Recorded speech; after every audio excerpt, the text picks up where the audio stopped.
Good morning, Madam Chairman, ladies and gentlemen. My name is Alexandra and I'm the second speaker for the Affirmative team, demonstrating that people who are smokers should not be employed.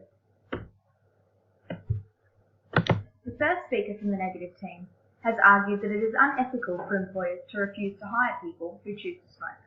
However, the Affirmative team's first speaker argued that the World Health Organization has been a smoke-free workplace since 2005. Various other organisations have followed suit in this endeavour, including Cancer Council. These organisations must ensure that their employees represent their values and ethics. Imagine seeing the Cancer Council CEO smoking a cigarette. On the same note, it would be shocking to see the CEO of Ford driving around in a Holden, or to see Lorna Jane herself promoting McDonald's in her activewear. As I will discuss further, company cultures can be damaged by hiring smokers when this is against the company's values. The negative team also argued that if smokers should not be employed, perhaps women should not be employed, as they may fall pregnant, or those who engage in risky sports or with other illnesses such as diabetes or other obesity-related health conditions. Sexism and discrimination is prevalent enough against women as it is. Women do not choose to be able to carry a baby. It is simply a byproduct of their gender. And in all fairness, men do tend to take parental leave in this day and age as well.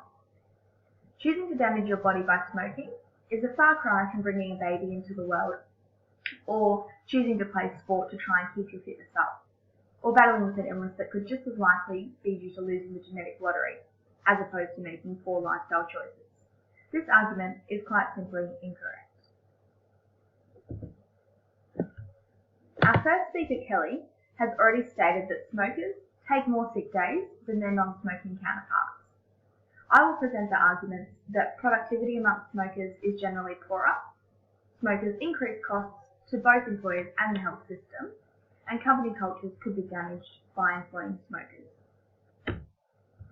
Using quantitative data and self-assessment, Halpern et al. Found that productivity amongst smokers in businesses is poorer.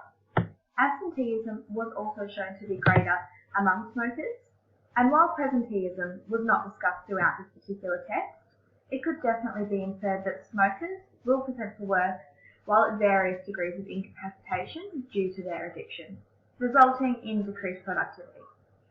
The study by Halpern et al. Found that productivity among smokers increases over time towards that seen among never smokers. Productivity among former smokers.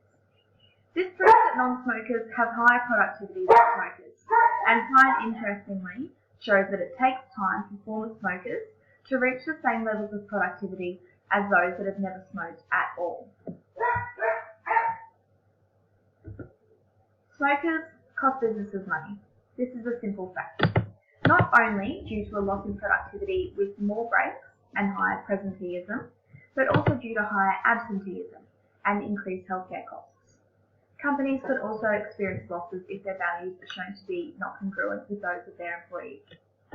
Berman et al. Estimated that the annual cost for a US company to employ a smoker is $5,816, taking into account absenteeism, presenteeism, or reduced productivity related to nicotine addiction, smoke breaks, and healthcare costs.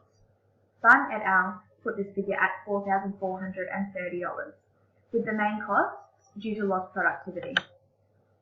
Some articles argue that the highest cost is due to increased paid breaks, although it has been proven that a variety of factors contribute to the additional costs harboured by businesses that employ smokers. So quite simply, smokers cost businesses money. Furthermore, it is important for businesses to demonstrate a united front with value congruence. Employing people who smoke when this conflicts with the organisation's values, culture and ethics can have detrimental effects. Value congruence affects organisational commitment and job satisfaction, therefore increasing the overall productivity and effectiveness of an organisation. Even when having employees who smoke does not directly contradict the company's values, surely hiring people who will be costing the business money is against the goals of any organisation. Drawing from social identity theory, employing smokers could also encourage others to take part, further affecting the overall productivity and effectiveness of the organisation. Drug and alcohol testing is prevalent and a dismissible offence in many companies. So why not smoking? Many companies globally have the right and make use of substance testing in the workplace. There are a number of benefits to substance testing employees.